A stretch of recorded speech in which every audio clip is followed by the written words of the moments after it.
Hello again, everyone, and welcome to PopCultX Little Talks. It's our conversation series where we speak with a wide variety of creative-minded people. And today, we are thrilled and happy to be joined by a repeat guest, I guess, if you will. That is Alex Segura. Welcome, Alex. Welcome back to PopCultX. Thanks for having me. It's good to be back. Now, out there, you might remember Alex as he joined us on our Latin Excellence Writers Roundtable. He was one of our featured speakers, and Alex was great. It was a lot of fun. I really enjoyed getting to hear everyone's perspective. But today we're focusing on just you, so to speak. VIP treatment. There you go. And Alex, of course, is the best-selling and award-winning author of Secret Identity, which the New York Times called wittily original, and it was named as an editor's choice. Now, Alex, congrats on that, first of all. Thank you. And I know you just had your paperback release for Secret Identity. Is that correct? Yeah, it came out on Tuesday, so that was exciting. Paperbacks are always neat because whatever like accolades or buzz the book acquired in hardcover, you can kind of celebrate on the paperback. And I know a lot of readers are only paperback readers, so it kind of taps into a new audience as well. I think it does because for me, I like to pick up the paperback. The hardback gets a little unwieldy at times, yeah. I guess you would say. So I'm happy to see that, and I'm happy to see that success for you. So congrats on that. I want to talk a little bit about how the whole book came to be.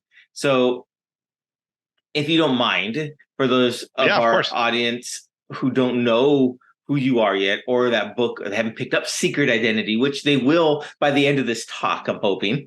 Yeah, maybe already now. Maybe they might be Googling it right now. Yeah. Like, what is Secret Identity? Tell us a little bit about it, how that came to be.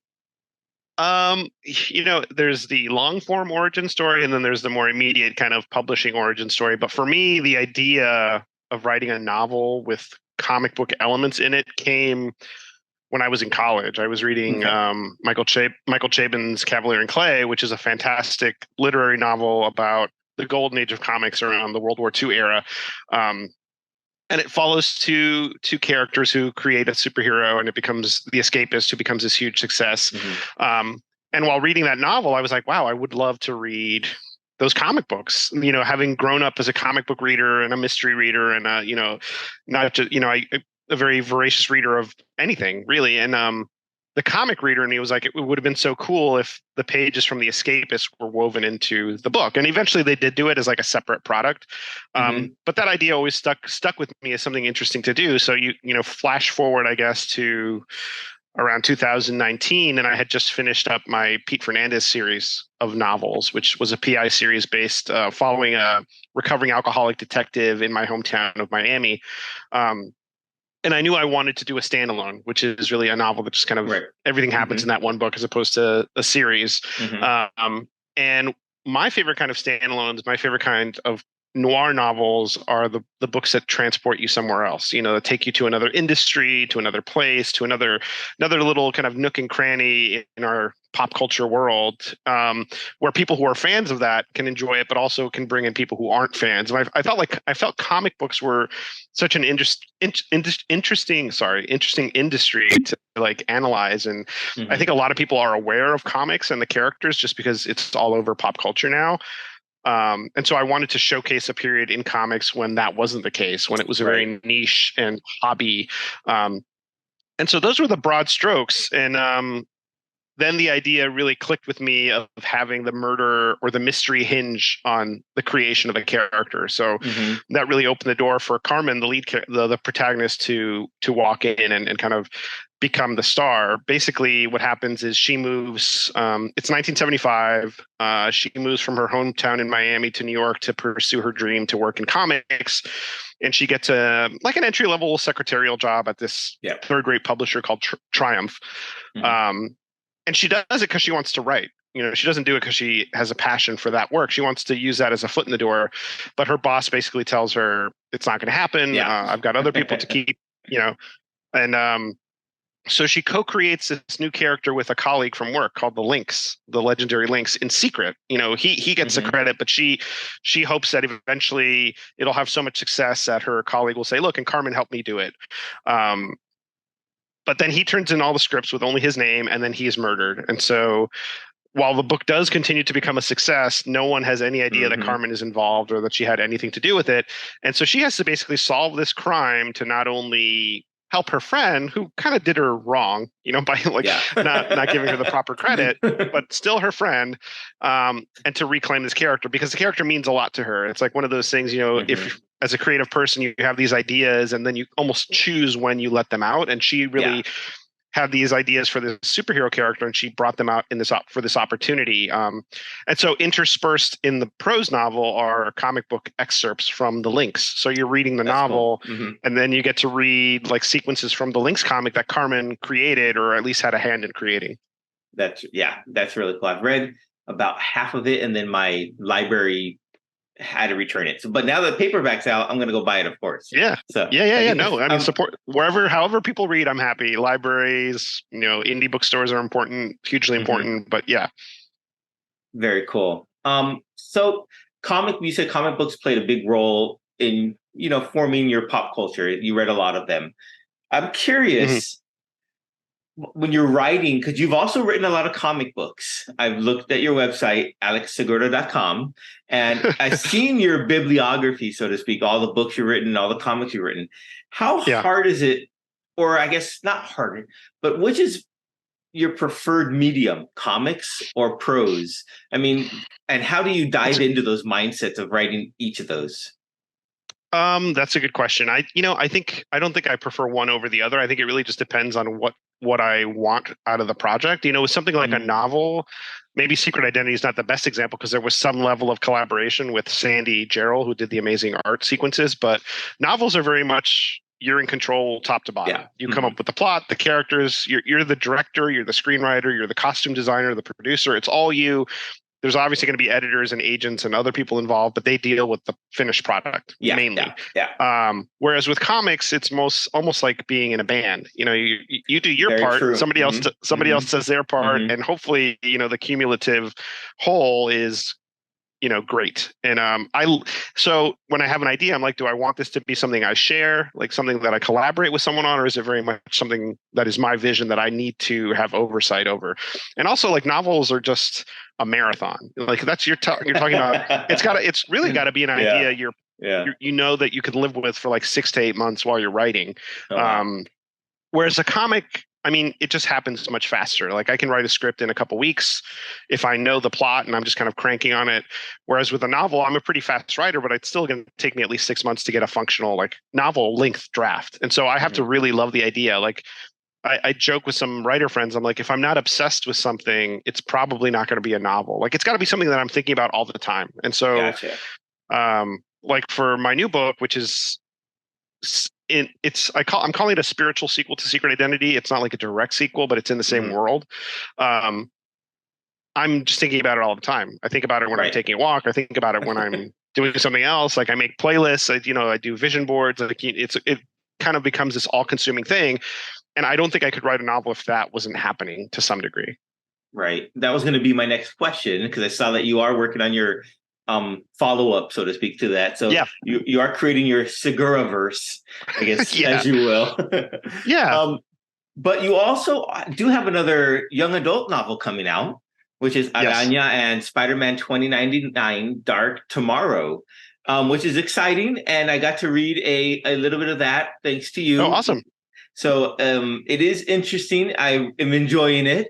My question about that is, how tricky is it when you're writing a young adult novel? Do you have to like tone it down, and how do you make those distinctions of what you can include in that novel that you have, or in your regular novels that you might have to leave out in that version or format? Yeah, I mean, I guess a very basic thing is, my adult crime novels, if we're going by like cinematic ratings, are probably like an R rating, like an HBO Max series, not sometimes in terms of violence and language and sexual content. Whereas with something like a YA novel, you're kind of leaning more into like a PG-13. But for me, aside from the content stuff, which I think is an easy fix for a writer, you just have to be mindful of how you show things, and say things.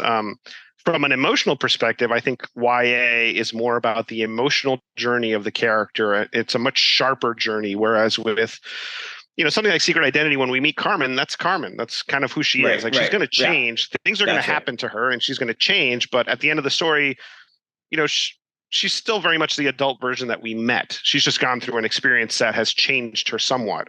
Whereas with YA, and this is just my perspective, I think you have to really tap into a key emotional arc that's going to define that character. So like Poe Dameron, I wrote a YA origin story for Poe Dameron, the Star Wars character.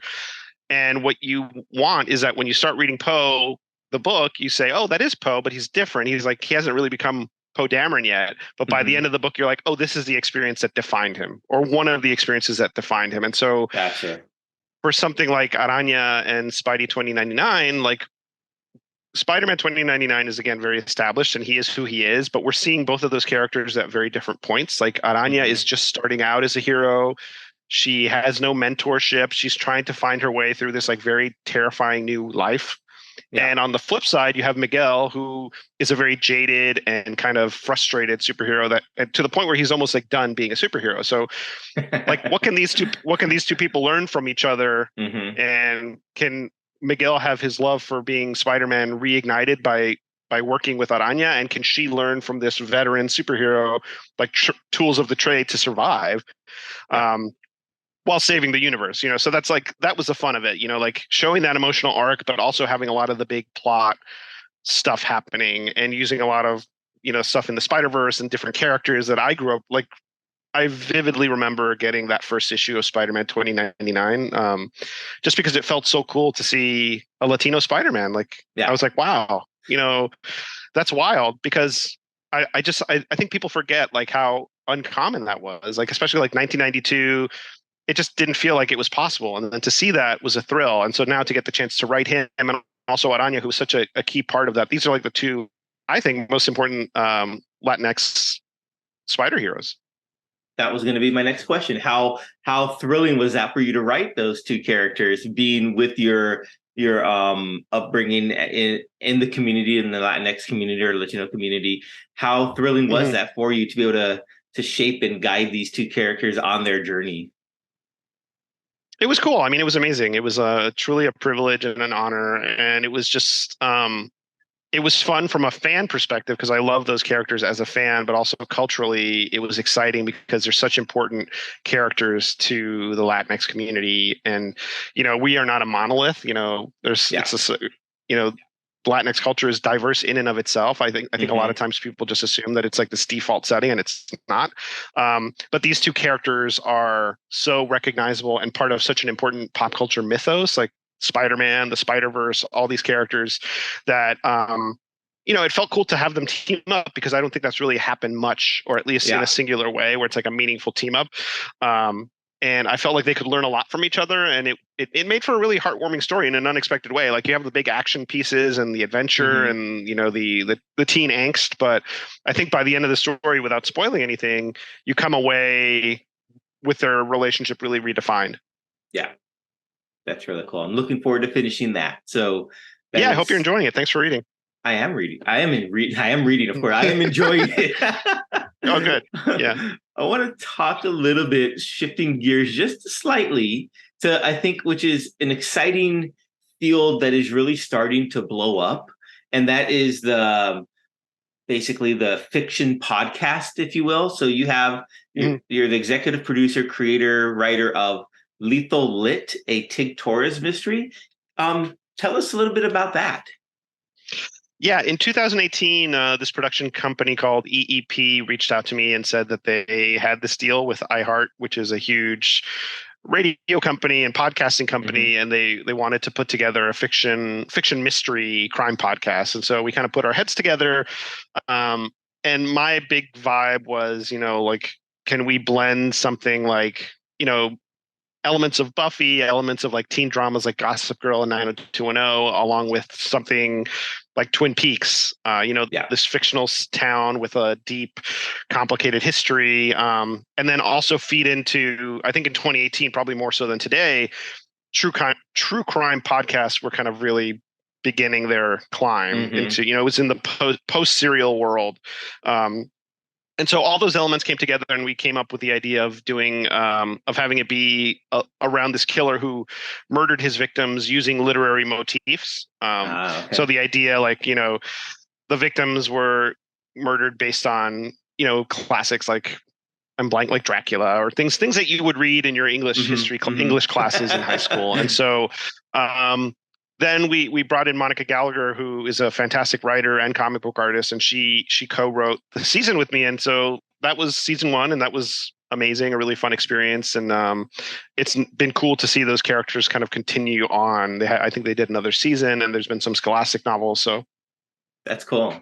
That is, I mean, earlier this year I interviewed this head of sound engineer for Realm Media, and so I think it's a medium that that has been around, of course, going back to the old radio time stories.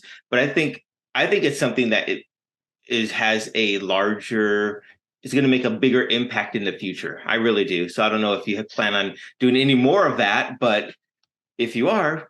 Yeah, I mean, I'm always open to it. One thing I really like to do is try different mediums. It's kind of why I like hopping from comics to prose. I've done some video game work. I've done audio work. I think it's just interesting because it's a different sense that you're leaning on. Like you write a podcast differently than you would a comic, because a comic is a visual medium where you're kind of dependent on the visuals. Whereas with a podcast, it's more about, it's all about the sound. It's like the creaking door signifies a door opening, or hey Bill, you have to say that so the listener knows, okay, he's talking to Bill, and now Bill's going to respond, like all these little cues. And that's kind of what we learned that first season, which was like a crash course in audio writing. Like how do we take our skills as writers and filter them through into this medium and make it work? And that was a challenge, but it was fun. Yeah, I can imagine. I mean, just picturing all the little, like you said, the door creaking and the little sound effects there that just make it a little more thrilling, more exciting, more authentic. Yeah. So, yeah. And how do you do it well so it doesn't feel cheesy? Exactly. Well, we are a pop culture podcast, and if you have time in your busy life, do you have a chance to watch anything, listen to anything, read anything? And if so, what are you currently watching, listening, reading to, or what is your favorite thing to watch, to consume, I guess? What have I been watching? I generally don't watch a ton of TV, and I'm always behind, but I happen to tap into actual pop culture. I think I tweeted about this. Like I'm a year behind on the pop culture, but we did catch the first 2 seasons of The White Lotus, which was nice. Okay. I thought was really fun. Yeah, it was interesting. It's like very despicable people doing bad things, but it was kind of funny and entertaining.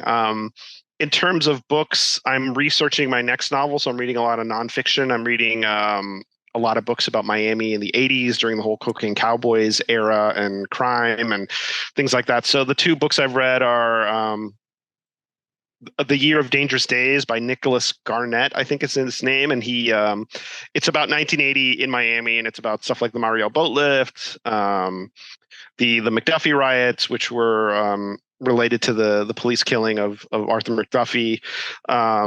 So really not like very dark, chapters of our history, like very, stuff that I find, is probably going to find its way into a book at some point. And then Hotel Scarface, which I'm forgetting the author's name, so I'll text it to you if you want to include it in the notes or anything. But it's about this hotel in Miami called the Mutiny that was around in the 80s, and it was basically like the Studio 54. I'm not done with the book yet. It's like the Studio 54 of the Cocaine Cowboys era, where crime lords and actors and musicians would all hang out together, and it became this nexus point for that very combustible era of Miami. Let me see. Sorry, I can look at my reading list.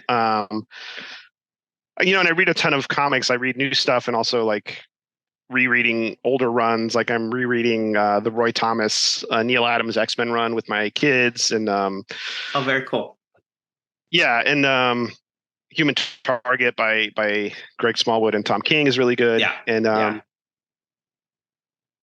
I really like that Human Target run. It introduced me to Booster Gold because I'm not really a big DC guy, so I picked up the Human Target because I like the covers. They reminded me of a lot of Alfred Hitchcock films. So it's very noir. Yeah. So I picked that up and I started reading. I was like, "Who's this Booster Gold guy?" And now, of course, they're making a series. With James Gunn announced that they're making a series of him. So I'm really excited for that. Yeah. Yeah, he's a great character. I would suggest reading like the Justice League International stuff. That's really funny and entertaining. Okay. In terms of novels, I read this book called Everybody Knows, which is a really dark LA neo-noir by this guy Jordan Harper, who's if you like books like James Ellroy's novels, you'll enjoy Everybody Knows. And Hyde by Tracy Clark, which is the first in a new PI series set in Chicago. And she's a great private eye writer. Has a newspaper background, and I love private eye novels. I wrote one for a long time, like a series, and this is one of the best ones I've read recently. Very cool. I will say, I also on your Twitter feed, you mentioned something, and I wanted to thank you because you mentioned you said a tweet that said something like, "Is it really party down without Lizzie Kaplan?" And is it? I don't think it is. Well, I was like, what are you talking about? Because I'm a big Lizzie Kaplan fan. I really enjoyed her work, especially I think she's great. In Fleischman is in Trouble. I really enjoyed her performance in that. So I went and looked on IMDb. What is Party Down? And then I saw what it was. I was like, how come I've never heard of this?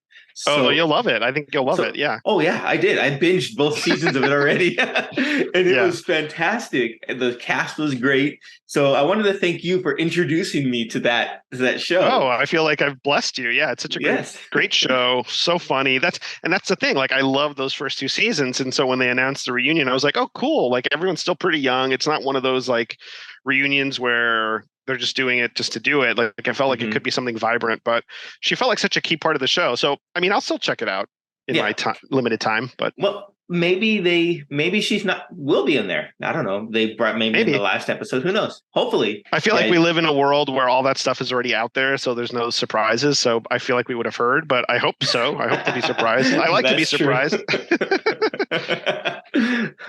Well, speaking of your Twitter, if people wanted to follow you and learn more about you, where could they go find you on Twitter, Instagram, social medias? Where would they go to? Also, the author of that Hotel Scarface book is Robin Farzad. So if anyone wants to pick that up, it's great. People can find me on my website, alexsegura.com, or on Twitter at @Alex_Segura and Alex Segura Jr. at Instagram. Very cool. Well, Alex, thank you for taking some time out of your busy day to chat with us here on PopCultX. We really appreciate that, and we look forward to reading all of your future work. I mean, for me, I really enjoy your writing style, so I'm looking forward to reading it all, I guess. I appreciate it, and I'm always thankful that people take time out of their days to read what I write. So it's great. And thank you for having me. It's been fun, and I hope we do it again. Yep. Thank you very much, Alex. Take care.